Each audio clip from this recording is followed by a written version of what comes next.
fantastic, and I met the poet you're going to see next, and he won the qualifier. And there was some really amazing talent in that poetry slam. Please would you welcome to the stage Mr. Kit Lambert.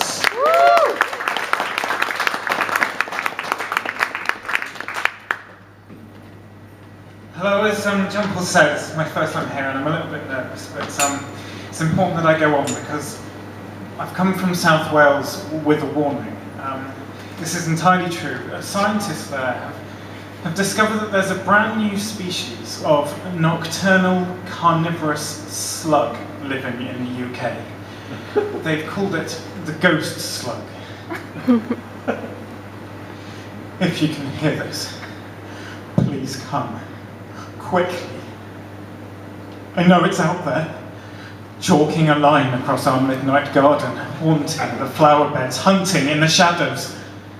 At first it was satisfied to gorge on earthworms, sucking its victims from the summer soil like spaghetti. Then we'd catch a crunch on the twilight breeze as it snacked on earwigs, moths, and flossed its needle teeth with spiders' webs. But then the dawn chorus fell silent, and we found chest feathers cushioning the ground below the beech trees, eggs broken and empty in their nests. The weeks passed. The greasy trails grew wider, the nights quieter. When the cat vanished, we hoped, we prayed he had enjoyed the merciful speed of a car's bumper. But there was slime on his severed collar. And there was no doubt about the dog. We watched the battle through the kitchen window. Her barks, her howls fading into whimpers as we stood there in the darkness, bare feet glued to the laminate. That window is boarded up now. Letterbox sealed, door fitted with extra bolts, a flame kept always alive in the fireplace even on these stifling nights.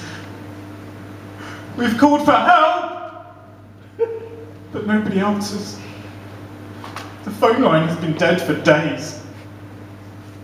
Who knows how long it will be until we run out of salt? If you can hear this, please come.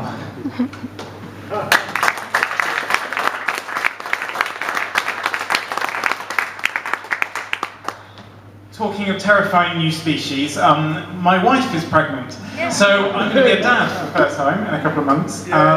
This is a brand new poem, and it's a sort of preemptive apology to my unborn child. It's called Dear Bump. Dear Bump. Sorry. I'm so sorry. As I write, the Tories are back in power, growing stories like flowers from their manure of lies. And though I realise that stories are more powerful than history, it's still a mystery how easily we forget. And so, Bump, please accept my deepest regret. And sorry about the mess the economy's in. And sorry about the mess the environment's in. And sorry that the whole world seems to be revolting and we're at war again. I'm sorry that Jeremy Kyle is still on TV, spewing cliches out of his smug face and making the world an angrier place. And sorry that I don't have a proper job, and that we don't live in a mansion, and that my wallet's showing no signs of expansion. And sorry, Bump, if we get grumpy when you can't sleep at night, or when you're a teenager, we fight, because like me, you think you're always right. Or sorry if I'm not cool enough, or if I'm crap at all this fatherhood stuff, because this might be one hand that I can't bluff. And I'm sorry, my firstborn child, if by the time you're old enough to go to university, it costs your firstborn child to go there in an endless cycle of ironic primogeniture. And I'm sorry, Bump, if when you're older, you get hooked on smack.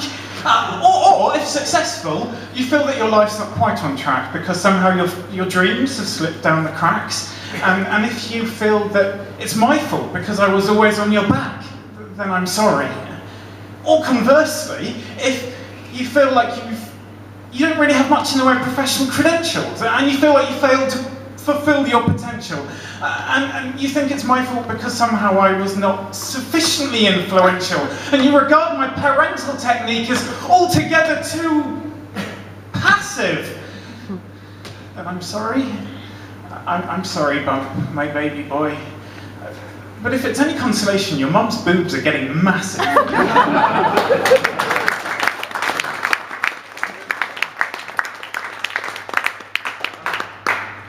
So times like this, I think it's natural that you start sort of reflecting on your own parent and your own childhood. And I remembered my dad and I used to have this game. I don't know if any of you ever had something similar, where he would tickle me and I'd have to try not to laugh. And this is a poem sort of about that. It's called Giving Blood. I do not flinch as the needle slips through skin, as tubes and bag turn cherry black, as the nurse floats back down the aisle past another Hancock gag. I allow myself just a momentary narrowing of the eyes. It's a test, you see? It's our test. You remember, don't you? 4 feet tall, elbows raised, palms open to the sky. I waited for you to play the xylophone of my ribs, or run a night stubble down the crook of my arm. The lightest scratch of chin, while your eyes turned towards me in parental expectation, waiting for a crack in my defiant grin. So, I do not flinch as I make a gift of a plastic sack filled with our blood. Because it's a test, it's our test. Because somewhere deep inside, I'm still laughing.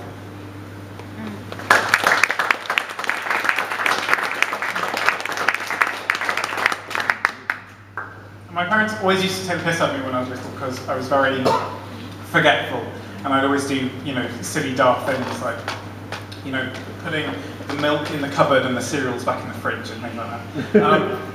So it always made fun of me. So this is a poem that I wrote a while ago. It's called The Accident. In Lariano, just outside Tunis, an ibis dropped a rock on my head. It cracked open like an Easter egg beneath its sun-scorched wrapper of shining skin. Lying in the dust, I located the hole in my scalp, reached in, rummaged around, found nothing. Nothing at all. Only a piece of lint and one calcified baked bean I pushed in my ear as a toddler. The ibis, meanwhile, was nowhere to be seen.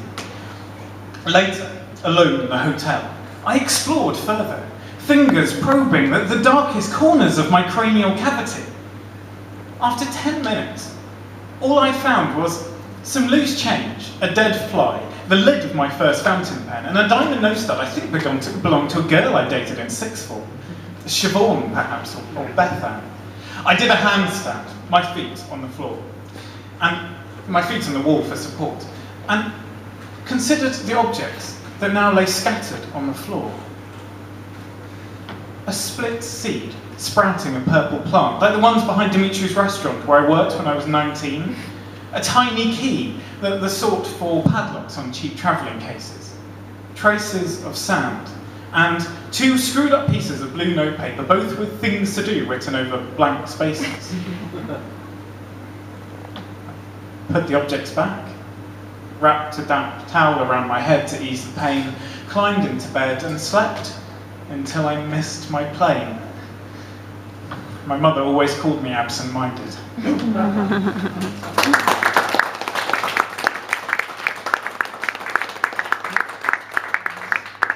Okay, I'm going to do one more, so I'm going to do an old favourite. It's called the Cheese Fondue. We were finished. We had finished everything, except what we had lost into the cauldron, what had fallen away into cheese. We sipped Riesling through a straw while the galumptia fondue bubbled between us. You dipped your forked metal tongue down into the waves, lanced a chunk of cheesy bread. It dripped with dairy and kirsch. I stuck a hunk of cheese-soaked beef with my bayonet blade, lifted it up and ripped it apart, savouring the cheesiness, the distilled essence of cheese that slipped down my throat. You found a well-cheesed potato wedge. I hooked a cheese sprout like a rainbow trout. It flipped on my tongue and drowned. You pulled out a whole cheese courgette and swallowed it, oil-lipped in one. We delved deeper and deeper into cheese. I found a cheese-roasted chicken, you grabbed a leg of cheese-glazed lamb, I gripped my archaeologist trowel and discovered quails stuffed with sage or saffron or cheese. You zipped up your wetsuit and you dived in, emerged clutching oysters, open mouths that dribbled cheese onto the shag. And I looked at you then, as you stood there in rubber, cheese-faced, cheese-hipped. And I told you that I couldn't take any more. No blame, no blame. It's just that after a while, it all tastes the same. Thank you.